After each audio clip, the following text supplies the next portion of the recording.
back to my YouTube channel. Today we are going to be making a vegan buffalo tofu mac and cheese that is high in protein, a little bit lower in carbs, super healthy, full of tons of vitamins, nutrients, all good stuff for you, and it tastes incredible. I absolutely love mac and cheese, and my idea behind this mac and cheese recipe is that I wanted to make a super healthy one filled with tons and tons of good things for you, and it came out absolutely delicious. I have been eating it the past few days, all my leftovers, and it is so good. It's a big recipe. You're gonna get about 5 servings from this, and each serving has about 36 grams of plant protein, about 60 grams of carbs, 15 grams of fat, and 495 calories. So it is a really, really good, delicious recipe, and I'm so excited to share with you guys. If you have any allergies to the things I've used in here, I put all substitutions in the blog post that you can find linked down below, and let's hop into this recipe. We're gonna start this video off by making our cheese sauce. So I'm adding cashews, carrots, and cauliflower into a pot of boiling water. If you don't use a high-speed blender later on, you may want to soak the cashews overnight. We're gonna boil these for about 20, 25, 30 minutes. As long as you let it boil is fine. The longer, the better. So then I'm going to drain and rinse 1 can of cannellini beans. It's important to rinse your beans because rinsing your beans helps you not to get gassy later on. So rinse your beans. So once these are nice and soft, as you can see, they're literally falling off the fork, we are going to drain these out. Then we're gonna add everything into a high-speed blender, food processor, or if you're using a regular blender, you're just gonna let it go for a little longer. And I'm gonna add in a cup of non-dairy milk, and then some seasonings, nutritional yeast, garlic powder, salt, and a little turmeric for color. And we are just going to blend this up until it is extremely nice and smooth. Onto our tofu. So I'm taking 1 block of extra firm tofu and cutting that up into cubes. You can make the cubes as big or as small as you like. It just depends on preference. I did about medium-sized cubes, and that was perfect for me. So these are all of our cubes of tofu, and we are going to add a light breading with this. So I'm adding a little bit of breadcrumbs on top, gonna give it a shake, a little toss. I'm not completely coating them in them. It doesn't have to be perfect. Like I said, I want a little bit of a light breading on there. So it's a little bit crispy, a little bit crunchy.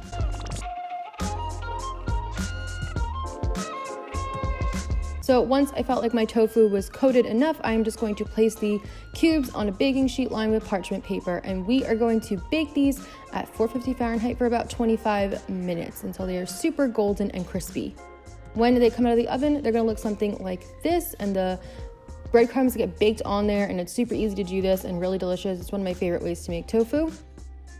And then I'm just going to prepare our buffalo sauce. So I'm taking half a cup of buffalo sauce from Frank's Red Hot, that one is vegan, and half a cup of non-dairy milk, and just gonna mix those together. If you wanna use less buffalo sauce, you can. If you don't like things as spicy or you want to just use less, you can put it down to 1/4 cup. Then I'm just going to really quickly toss the cooked tofu in the buffalo sauce. And I like to do this and then put it back in the oven, actually, my turned off oven that is still warm.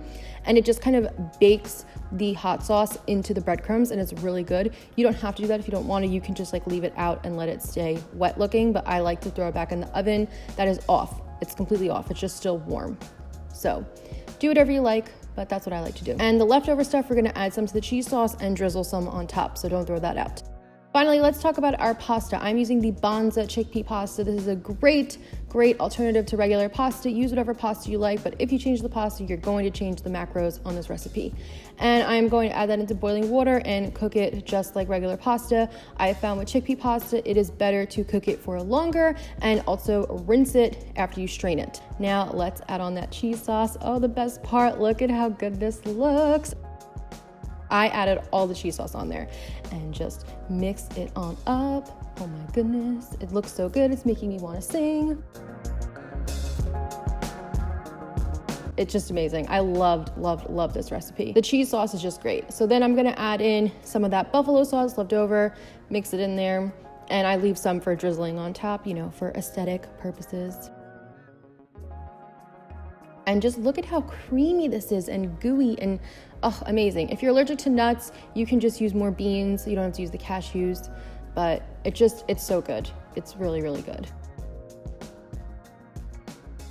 So once you felt like they're properly coated, I'm just going to put it in a big serving dish. We're not baking this or anything, but I just wanted to do this for presentation purposes. Obviously, you could put it into little bowls for serving, whatever you like to do. And this is a lot of mac and cheese, as you can see. I split it up into 5 servings for meals, but if you want to do it as a side dish, you're going to get more servings. And then I'm just going to drizzle on top the buffalo sauce, and then we're going to add all that beautiful buffalo tofu. So do you see what I mean? How it's not as wet now, and it's a little bit more dry, but it's still in there. And then I just sprinkled some scallions on top because I like the way they taste and they add a good flavor. And that is it. This is our delicious, delicious mac and cheese. How good does this look? I am in love with this recipe. It's like my new favorite thing. And I think you guys are really going to love it too. It's so creamy, it's so delicious. It's perfect for families and kids and side dishes and mains and meal prep, and it's awesome. But do keep in mind, if you alter things from the recipe, you will change the macros.